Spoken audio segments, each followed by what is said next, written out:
aí, pessoal, beleza? Rodrigo Bibo do site podcastbibotalk.com. Eu estou bem, eu espero que vocês estejam também. Galera, vou compartilhar com vocês uma aula do nosso módulo sobre o Espírito Santo e eu tenho certeza que você vai gostar. Esse módulo lá da EBT, da Escola Bibotalk de Teologia, ele tá sensacional. A gente tem aulas com Guilherme Nunes, Cacau Marques e comigo, e também professor convidado, que é o Gutierrez Siqueira, que está com a gente nessa aula que nós vamos disponibilizar gratuitamente para você. Ó, se você gosta de aprender Bíblia, teologia com a turma do Bibotalk, vem estudar na Escola Bibotalk de Teologia. Eu tenho certeza que você não vai se arrepender, vai ser o dinheiro mais bem investido do seu mês, tirando, é claro, comida, água, luz e internet, que são coisas vitais. Mas, ó, melhor que a assinatura de Netflix e qualquer outra coisa é a Biboflix, como o pessoal está apelidando lá. Tem muito conteúdo legal. Ó, nós já temos uma introdução à teologia comigo, Deus, né, a disciplina sobre Deus, teologia própria, também comigo, espiritualidade com Cacau Marques, panorama do Antigo Testamento com André Daniel Heinck, fé e ciência, né? Ciência e fé com o Tiago Garros. Temos doutrina e devoção, eu e o Cacau. Teologia bíblica comigo e com o Cacau. Temos o que mais lá publicado? Rapaz, vai entrar ainda, tá? Teologia do Apóstolo Paulo com o Guilherme Nunes. Tem História da Igreja com o Vilibaldo. Tem Bibliologia com Paulo On. Nossa, tem tanta coisa boa para entrar ainda na EBT. Então vem com a gente, nosso curso está só começando, a gente já tem muita coisa boa que já está publicada lá, e eu estou esquecendo de alguma coisa que eu não lembro agora, claro, né, porque eu estou esquecendo, mas enfim, acesse o site e veja lá o que a gente já tem publicado e, ó, garanto que ainda em 2023 muita coisa boa a gente vai publicar na plataforma. E se você entrar agora, você pega tudo que já tem e enquanto você continua na plataforma, tudo que a gente coloca de novo, você tem acesso, tá bom? Então simbora para essa aula que tá demais. E aí, pessoal, tudo bem? Rodrigo Bibo por aqui em mais uma aula do nosso módulo sobre o Espírito Santo. E hoje com um convidado que já apareceu aqui na EBT, falando sobre teologia pentecostal lá na live com os especialistas. O Gutierrez já apareceu falando aí sobre a teologia pentecostal, foi muito legal. O Gutierrez Siqueira tem vários podcasts lá em bibotalk.com, já gravou vários podcasts, é autor de livros, inclusive agora com um lançamento aí em 2023 pela Thomas Nelson Brasil, livro esse inclusive que utilizei bastante na realização aí das minhas aulas aqui no módulo sobre o Espírito Santo. E para falarmos sobre o Espírito Santo, pneumatologia, ecologia e a criação, senhoras e senhores, recebam Gutierrez Siqueira. Seja bem-vindo, Gutierrez. Obrigado, Bibo. Obrigado aí pelo convite. Sempre um prazer estar aqui. Prazer é meu te receber aqui em mais uma aula da IBT e em tantos podcasts que a gente grava por aí. Gutierrez lançou o livro Pneumatologia, o subtítulo eu nunca lembro, e o meu não chegou ainda. Olha aí, ó, uma coisa linda, hein? Como é que é o subtítulo? Uma perspectiva pentecostal. Olha, a Pneumatologia, uma perspectiva pentecostal, um lançamento da Thomas Nelson Brasil em 2023.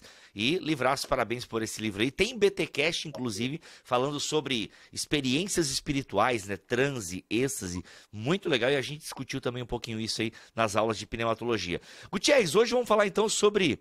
Aqui, ó, o Gutierrez tem até slide, cara. Pensa num cara dedicado. Olha aí, ó, Espírito Santo, criação e ecologia.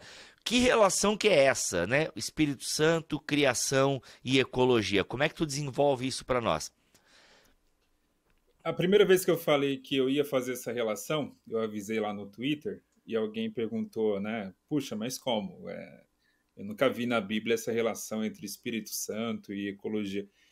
E tem uma relação muito estreita, tanto no Antigo como no Novo Testamento. Uhum.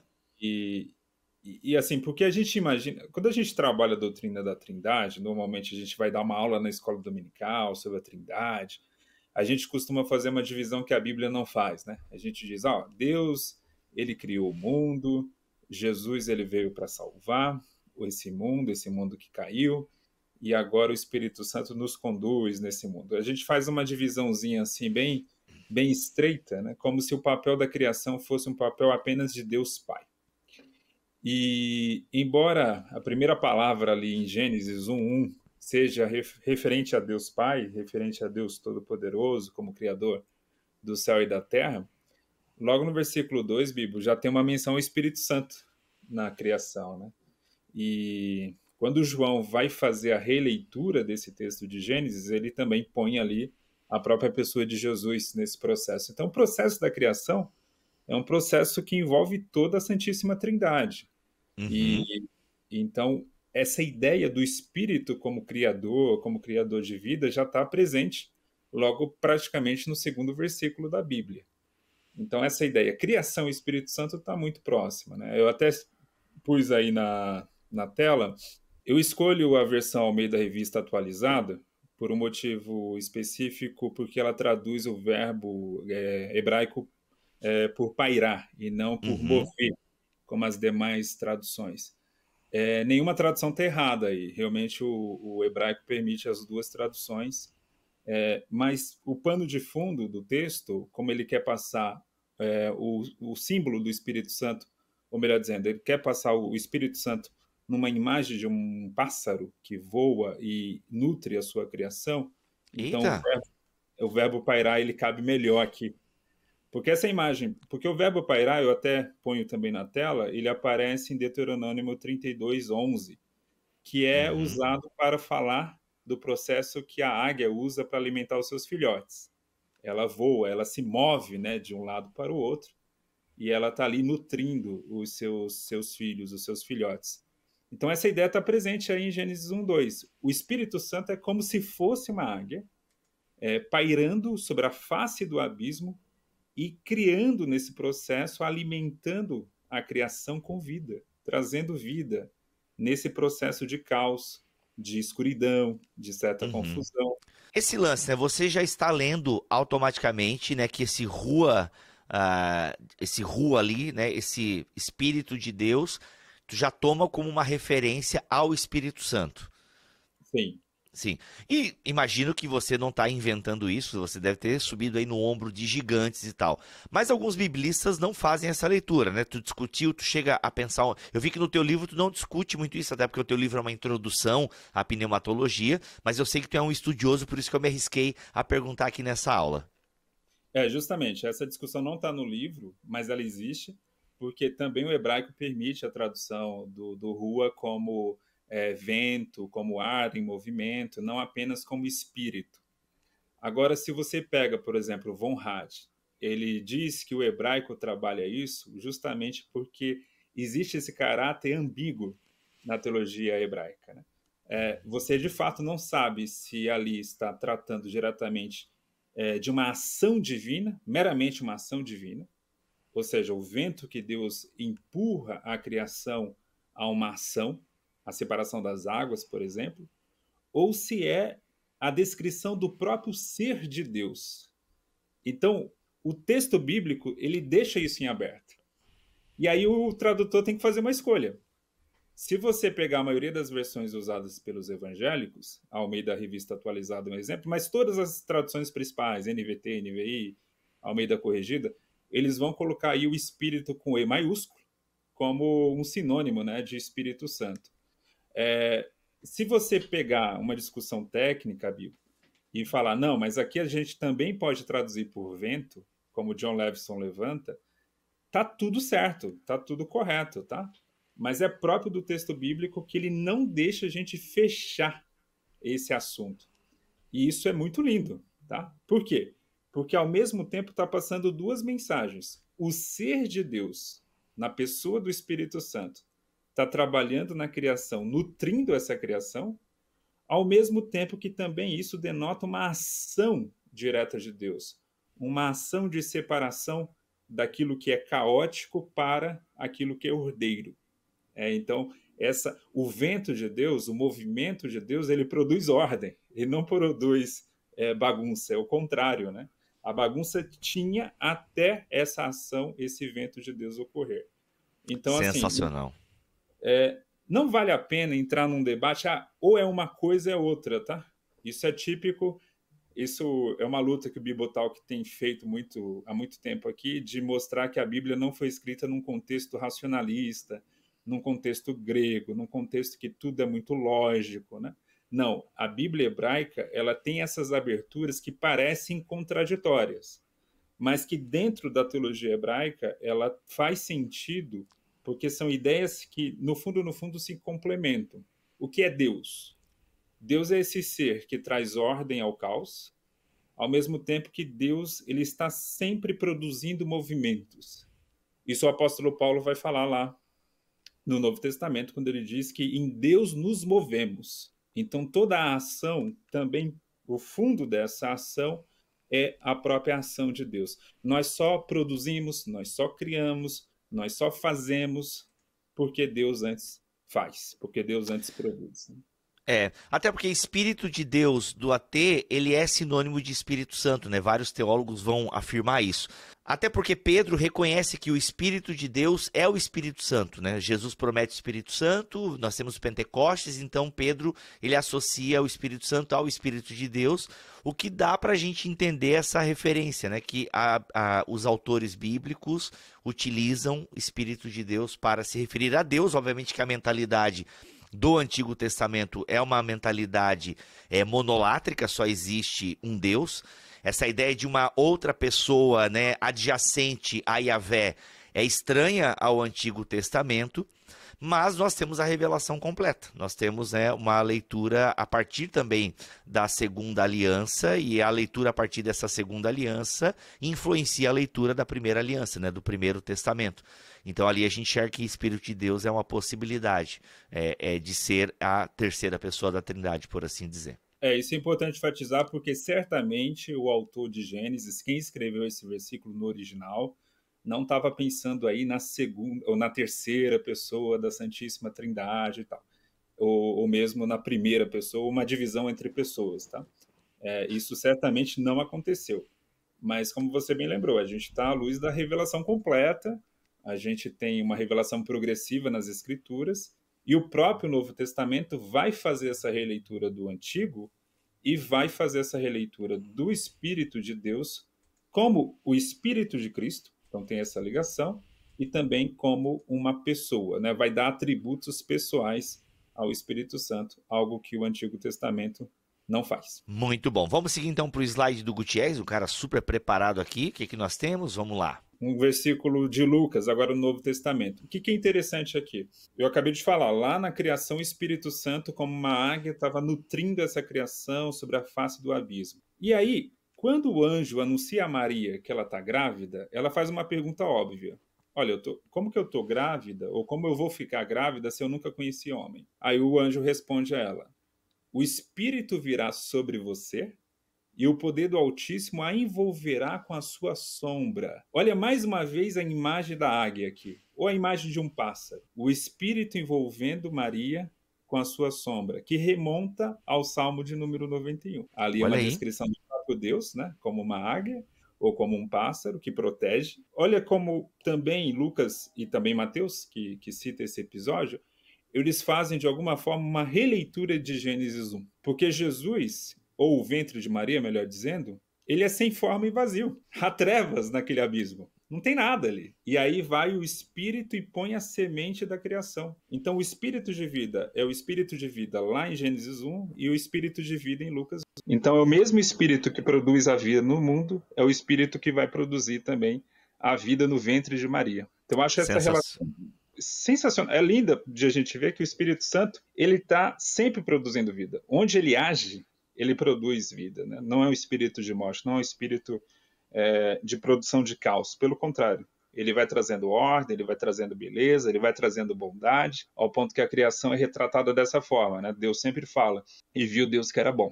Então, o bom e o belo ali no hebraico são palavras muito próximas, né? E viu Deus que era belo, e viu Deus que era bom. Então, da mesma forma, a gente tem esse relato aqui no Novo Testamento. Sensacional. O que eu quero apresentar com isso, no livro eu faço a menção a esses dois textos, é que a Bíblia está apresentando de Gênesis ao Apocalipse, a Bíblia como um todo, o Espírito como criador. O Espírito como produto, literalmente, o Espírito como produtor de vida. Então essa ideia é muito presente na Bíblia. O Jack Levison aqui, ele é bem ousado até nas conclusões que ele tem nesse livro aqui, e ele fala, né, que o Espírito está sobre toda a criação, e ele assume isso, né, pelo que eu entendi do livro dele, eu não cheguei a lê-lo completo, mas os capítulos em que ele aborda isso, não sei se tu já teve contato com essa obra aqui, do Jack Levison. Sim, fui eu que indiquei para Thomas Nelson. Eu imaginei que tinha o teu dedo por aí, mas ele assume muito isso, né? Por exemplo, ele se recusa a fazer essa distinção, né, de maiúsculo, minúsculo. Gente, é o espírito, né? E esse espírito é de Deus e está sobre toda a criação, né? Então ele bate esse martelo aí, então esse fôlego e aí onde ele talvez ele fere um pouco as mentes mais, eu não vou usar a palavra fundamentalista, vai. Mas talvez as mentes mais dogmáticas, né? Porque não, como assim o Espírito de Deus está sobre todo mundo, né? É Mas uma afirmação meio forte que ele faz e tal. Claro que em alguns o Espírito vai desenvolver questões morais e éticas a partir, né, da relação com Cristo e tal, mas o Espírito de Deus está sobre todo mundo. mas é necessário entender essa afirmação do Leverson e do Amos Young também, que Ó, eles seus gostam de, amigos. eles gostam de afirmar isso, mas eles não estão afirmando uma espécie de panteísmo, tá? Isso não quer dizer que o espírito, de alguma forma, possua o objeto, ou seja, o espírito está na árvore, ou o espírito está no seu computador, por exemplo.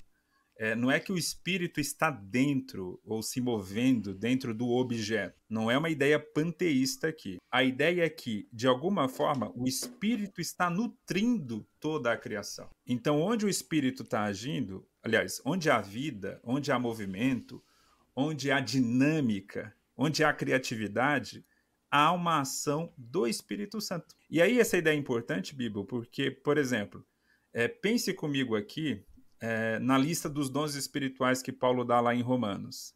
Ele Uhum. cita um dom espiritual que é o dom da administração. E ele cita o dom da misericórdia. Aí você pode pensar comigo, dom da administração.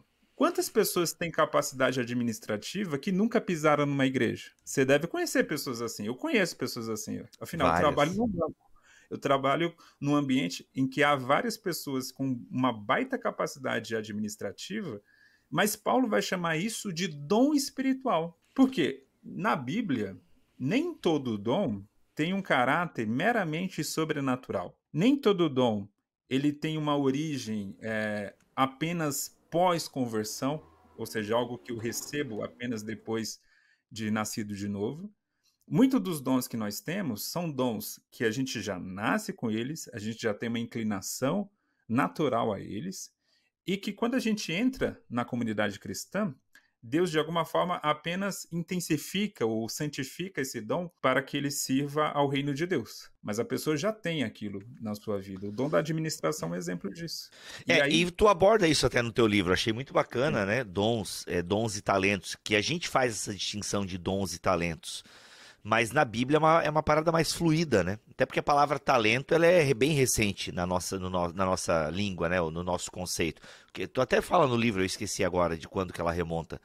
É ela é do século século agora. XVII, é bem recente. É recente. E a Bíblia. E aí você fala que o Espírito, né? O Espírito de Deus está sobre várias pessoas no Antigo Testamento, por exemplo, para próprio Gênesis, né?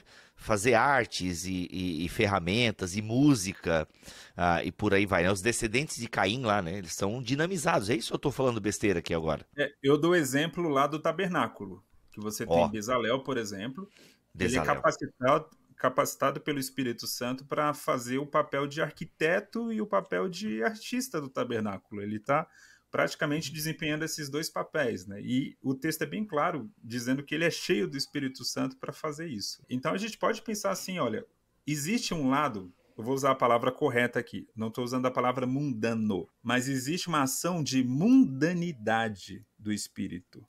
Em que sentido? O Espírito Santo está agindo em toda a criação. Então, de alguma forma, aquele conceito dos irmãos reformados, de graça comum, por exemplo, o que os pentecostais vão explicar? Essa graça comum é a ação do Espírito Santo trazendo beleza, bondade e ordem para o mundo. Então, onde há essa ação, ainda que seja de pessoas que não conhecem a Deus, é uma ação do Espírito Santo. Então é isso que o Leveson, é isso que o Amos Young, é isso que esses autores pentecostais carismáticos contemporâneos têm chamado a atenção. Olha, vamos olhar o Espírito Santo além daquilo que a gente sempre aprendeu na escola dominical. O Espírito Santo só atuando na salvação. Não, esse não é o único papel que a Bíblia dá ao Espírito Santo. É verdade que em João, esse é um papel muito central do Espírito Santo, o envolvimento do Espírito com a salvação, com o convencimento do pecado. Mas vamos lembrar que não existe só o Evangelho de João na Bíblia, né? E o Espírito Santo não é só retratado ali. Então, durante toda a Escritura, tem essa ideia, que o Espírito Santo está, de alguma forma, muito envolvido com a criação do mundo. Né? Muito bom. E aí, Gutierrez, continua aqui, ó. Proteção, presença e ação. Ah, já falamos isso, né? Justamente essa sombra, ela diz respeito a isso, ela simboliza isso, ela simboliza essa presença, essa proteção, essa ideia que permeia o texto, mas que tem essa ligação bem estreita, acima de tudo, que o Espírito gera vida. Legal. E aí, as primícias do Espírito, o que isso tem a ver com o nosso tema? Vamos lá. Tem tudo a ver que está em Romanos 8, 19 a 23. É o grande capítulo em Romanos sobre o Espírito Santo. Então, Paulo ele vai falar da ação do Espírito Santo na vida do crente. E nesse trecho especial, do versículo 19 ao versículo 23, o Paulo fala sobre o Espírito Santo e a criação. Então, veja, esse tema volta aqui no Novo Testamento, também em Paulo. E aí, Paulo fala algumas questões. Primeiro, ele fala: a criação está sujeita à vaidade, ou seja, ela está sujeita à destruição, aquilo que é ao vazio, de alguma forma, à desordem. Tá? Paulo diz, a criação está sujeita a essa vaidade. E aí, essa criação, que ela está manchada pelo pecado, ela anseia a libertação. Ela anseia a libertação da corrupção. Então vamos lembrar duas palavrinhas que Paulo usa aí, vaidade e corrupção. E aí ele fala que a criação também geme e sofre dores de parto. A criação está sofrendo as consequências do pecado. O que é interessante aqui? Mais uma vez o tema de ordem e desordem. Se o Espírito Santo estava criando ordem lá em Gênesis 1, 2, o pecado em Gênesis 3 está criando desordem. E aí Paulo está mostrando aqui, olha, a criação sofre as consequências dessa desordem. Ela está sujeita à desordem, ela é escrava da desordem, mas aí ela compartilha uma dor, ela tem um anseio de se libertar dessa desordem. E Paulo vai lembrar, nós somos a primícia do Espírito. Em nós, em primeiro lugar, antes da criação, o Espírito Santo já está trazendo ordem. Porque, por exemplo, se eu penso aqui no pecado do ódio, ele é uma desordem em relação ao amor, que é uma ordem. Se eu penso aqui na impaciência, é uma desordem em relação à paciência, que é uma ordem, que é uma ação do Espírito Santo na nossa vida.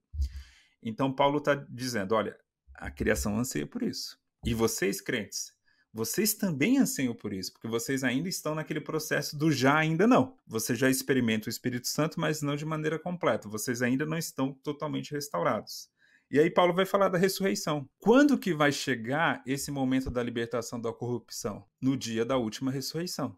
No dia que o nosso corpo ele vai ser um corpo totalmente restaurado. E aí, Bibo, olha que interessante aqui. Olha o que Paulo está falando, o argumento dele.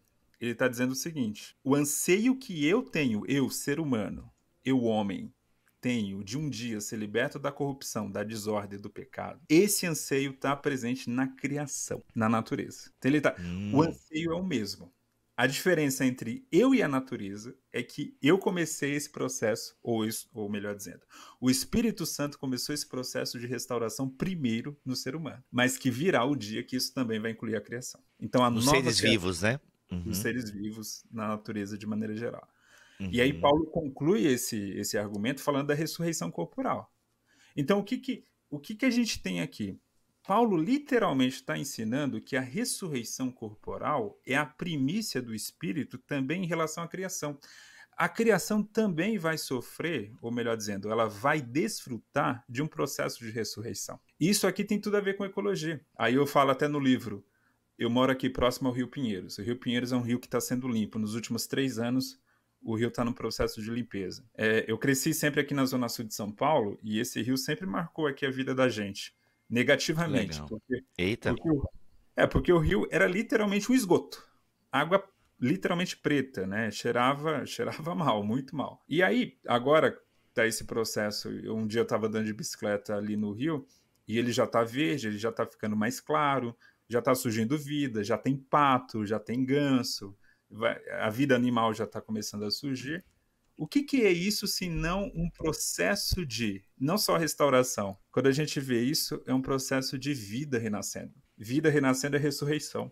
Então, quando a gente trabalha essa ideia de ecologia, Bibo, a ecologia é um processo, sim, humano, sim, feito por nós, mas que de alguma forma está antecipando o que um dia vai acontecer com essa criação. Então, é encarnar uma ideia, que é essa ideia linda e maravilhosa que um dia esse mundo será restaurado. Agora, Gutierrez, e no que isso implica no meu envolvimento e na minha consciência com o planeta, né, com a ecologia? Assim, o Francis Schaeffer chamava a natureza de irmã. É muito legal isso, né? Porque não é a mãe, né? Tem a turma que diviniza a natureza, né? Eles têm intenção boa, que é proteger a natureza, mas eles têm uma filosofia equivocada, né, do nosso ponto de vista. A mãe natureza, a Gaia, não sei das quantas lá e tal. E nós não precisamos, né, ter isso. Só que, ao mesmo tempo, parece que o cristianismo, né, e o tema da ecologia nunca foram muitas, assim, pautas relevantes na discussão teológica, né? Você tem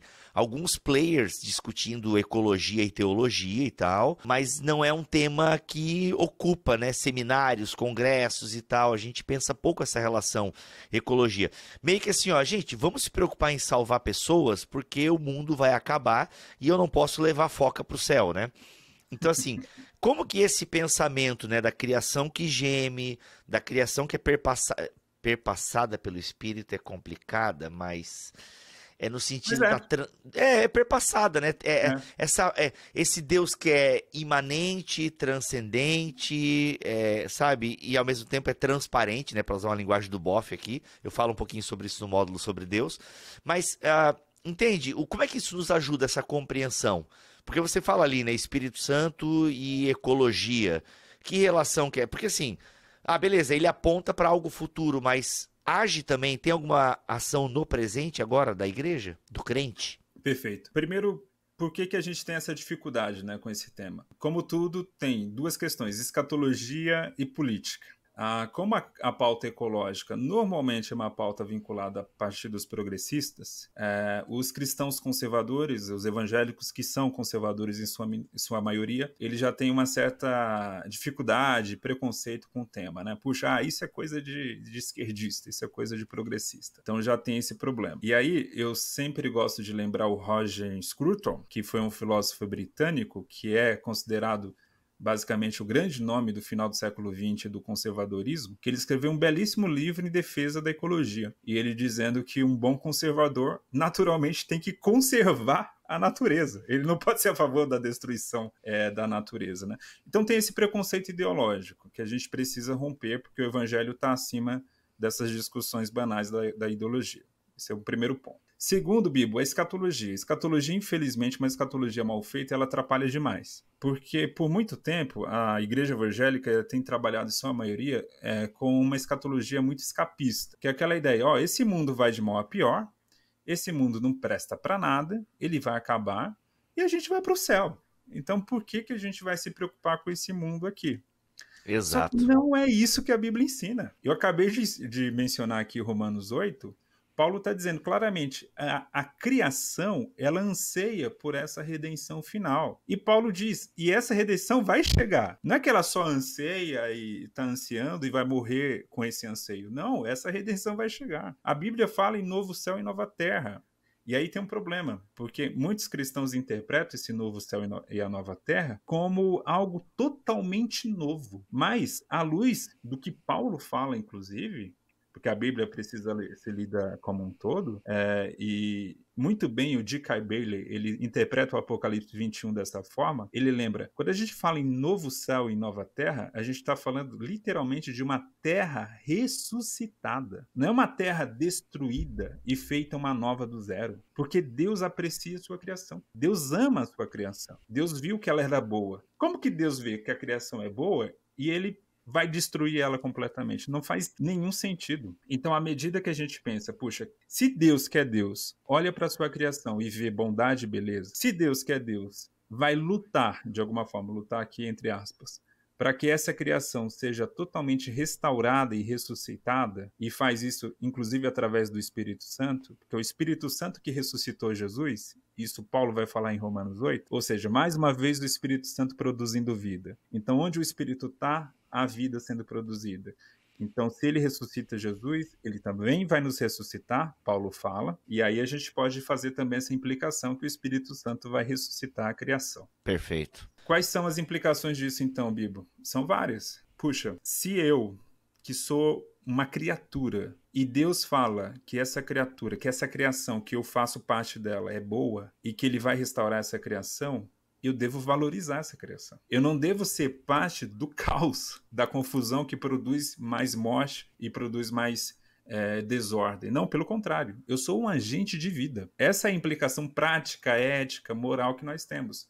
Onde o cristão está, ele está promovendo vida. E existe hoje, a gente pode... Esse assunto aqui é tão rico, Bibo, que a gente pode ir para vários aspectos. A gente pode ir para a teologia pública, por exemplo. Existe hoje um processo no mundo ocidental de necropolítica. O que é a necropolítica? É a política da morte. É uma política que você trabalha em torno dela produzindo discursos de ódio, de rancor, de ressentimento, muito ressentimento envolvido. E isso produz o quê? Isso só produz morte. Então esse não é um tipo de política cristã, não é um tipo de ecologia cristã, né? Então essa ideia da preservação é uma ideia totalmente lógica à luz da Bíblia. Muito bom, muito bom. Vamos lá, olha, a aula tá indo, hein? Muito bom. E, gente, tem isso no livro do Gutierrez, sensacional. E a gente até ampliou aqui. Isso aqui já é um plus do livro, enfim, o livro vai complementar, o que é também um complemento aqui, essa linguagem, né? Como é que é essa troca de mídias, essa interdisciplinariedade. Mas não é interdisciplinariedade, essa multimídia, né? Isso é muito legal. Bibo, então eu encerro aqui, mas caminhando para a conclusão da aula, com uma frase da Tisha Warren, em que ela fala o seguinte, olha o que ela fala, a natureza é um ícone. A natureza é um ícone. Quando eu li essa frase, eu pensei, puxa, como que é algo tão simples assim? Eu nunca tinha parado para pensar. Sabe aquela sensação, né? Isso é tão óbvio, mas eu nunca parei para pensar. A Bíblia diz que a natureza revela a glória de Deus. Isso está presente o tempo todo em Salmos. Se a natureza revela a glória de Deus, a natureza é uma espécie de ícone. O que é o ícone na liturgia? O ícone é um símbolo que aponta para Deus, que aponta para a presença do Senhor. Então a natureza é um ícone. É uma janela para o céu, como ela diz aqui. Agora, quando a gente destrói o ícone, não podemos mais ouvir o seu chamado à adoração. Ou seja, se a natureza ela aponta para Deus, ou seja, ela aponta para a contemplação, ela aponta para a beleza de Deus, ela aponta para a bondade de Deus. A natureza tem aquela capacidade de nos levar ao maravilhamento. E se ela é destruída, a gente perde essa capacidade de se maravilhar. E o mundo moderno, ele é um mundo que vai perdendo sempre o seu encantamento. Então a gente não tem mais aquela coisa de acordar cedo e ver assim o nascimento do sol, né? A gente acorda num apartamento, tudo fechado e tal, a gente sai na rua, o sol já está lá em cima, a gente nem percebe esse processo. O pôr do sol, sempre é um espetáculo o pôr do sol. Normalmente, nas épocas do ano onde não há muita chuva, o pôr do sol é maravilhoso. Mas a gente está no carro, a gente está naquela correria, a gente nem presta atenção. E a gente vai perdendo essa capacidade de se maravilhar e adorar. Isso aqui eu lembro uma vez, Bibo, há muito tempo atrás eu fui em Santiago, no Chile, e eu cheguei em Santiago à noite. Aí de manhã, eu acordei, abri a janela do hotel, e o meu hotel era aquele hotel antigo, que a janela era de madeira ainda, e aí a janela dava para a Cordilheira dos Andes. Foi a primeira vez que eu vi uma montanha com neve, né? A minha reação foi essa, assim, uau, que coisa maravilhosa, assim. É isso que ela tá falando, a natureza aponta para esse maravilhamento. Mas se tivesse uns 5 prédios na minha frente, eu não ia ter essa sensação maravilhosa, né? Que a natureza nos convida a adorar, nos convida a louvar. E outra coisa, a natureza fará parte de todo o processo de adoração no final dos tempos. Basta ler Apocalipse capítulo 4 e capítulo 5. No capítulo 4 fala de 4 animais, de 4 seres. Esses 4 seres representam a criação, porque um representa o homem, um outro representa os animais domésticos, o outro representa os animais selvagens, os outros as aves. Ou seja, uma forma na linguagem simbólica do Apocalipse falar toda a criação está envolvida no processo de adoração a Deus. E os 4 seres viventes, dependendo da tradução, diz o texto que eles ficam cantando lá, Santo, Santo, Santo é o Senhor, que é o mesmo cântico dos anjos de Isaías capítulo 6, né? Então a criação louvando ao Senhor. Muito bom, cara, muito bom. Poxa, Gutierrez, obrigado mesmo por essa aula aí, falar de criação. Inclusive sobre criação, gente, nós temos no módulo Deus uma aula sobre a teologia da criação, que é um aspecto diferente, mas lá a gente também aborda questões pneumatológicas, mas a gente fala mais da teologia da criação. Tá eu e o Paulo On naquela aula, tá sensacional também. E é isso. Gutierrez, obrigado. Mostra de novo a capinha do livro, o meu não chegou ainda. Mostra aí. Aqui. Aí, ó, mostra. Olha aí, gente. uma perspectiva pentecostal. Diga. E um último comentário, Bibo, assim, você citou, que eu até comento no livro, a respeito desses grupos que fazem do planeta Terra um ídolo, a deusa Gaia, né? De fato, isso existe, mas isso é uma minoria, sabe? E aí a gente fica se apegando, eu falo, nós evangélicos, ficamos nos apegando a isso para justificar a nossa preguiça, muitas vezes, de não fazer nada. Aí a gente, tá vendo? Mas tem um pessoal aí tão radical que tá adorando o planeta Terra, tá abraçando árvore, tá aplaudindo o sol, não sei o quê. Cara, isso é um bando, assim, de jovens, adolescentes, coisa que adolescente, jovem gosta, porque não tem muita ideia na cabeça e fica abraçando essas coisas. Mas isso é uma minoria. A maioria das pessoas não estão nem aí com esse assunto. Agora, ô Gutierrez, não fica cutucando muito, que daqui a pouco vai entrar a galera que vai discutir sobre o Greenpeace, e aí as ideologias do Greenpeace, que apoia isso, que apoia... Gente, a discussão não é essa, tá? Então, assim, o Greenpeace tem... É óbvio que ele tem as ideologias dele, faz as coisas dele e tal, enfim, e a gente não está discutindo isso aqui. O fato é que, sim, cristãos devem estar envolvidos nessas questões, nessas discussões. Principalmente agora, né, pensando no futuro, vários acordos. O Brasil acho que vai sediar, né, em algum momento, alguma coisa da ecologia também. Agora eu tô meio por fora. Vai ter, né? Eu ouvi alguma 2024, coisa. A COP 2024, se eu não me engano. Exato. São discussões importantes e tal. A gente está num estilo de vida bem complicado, né? O nosso estilo de vida, ele faz mal pro planeta e é muito difícil a gente reverter ele. Mas, assim... dá pra gente fazer várias coisas antes de tudo, antes de a gente deixar o livro de Eli, né? O mundo do livro de Eli pros nossos filhos. Dá pra gente tomar uma série de posturas e sim, a igreja deveria discutir esse tipo de coisa, com certeza. Gutierrez, estamos juntos, Deus te abençoe. Gente, o @do Gutierrez vai estar aqui na descrição deste vídeo, dessa aula. Siga ele nas redes sociais. É mais ativo aonde, Gutierrez? Facebook, né? Gutierrez é velho. Instagram, tô brincando. Mas eu sei que tu curtiu. Tu atualiza lá o Facebook, é meio que simultâneo, né? Mas tem uma galerinha aqui. Mas tem uma galerinha que só te segue lá no Facebook, os irmãos, as irmãs do Coque e tal, que eu tô ligado. É isso. Meus irmãos, gente, 45 mais. Exatamente. Voltamos na próxima aula. Deus abençoe todos vocês.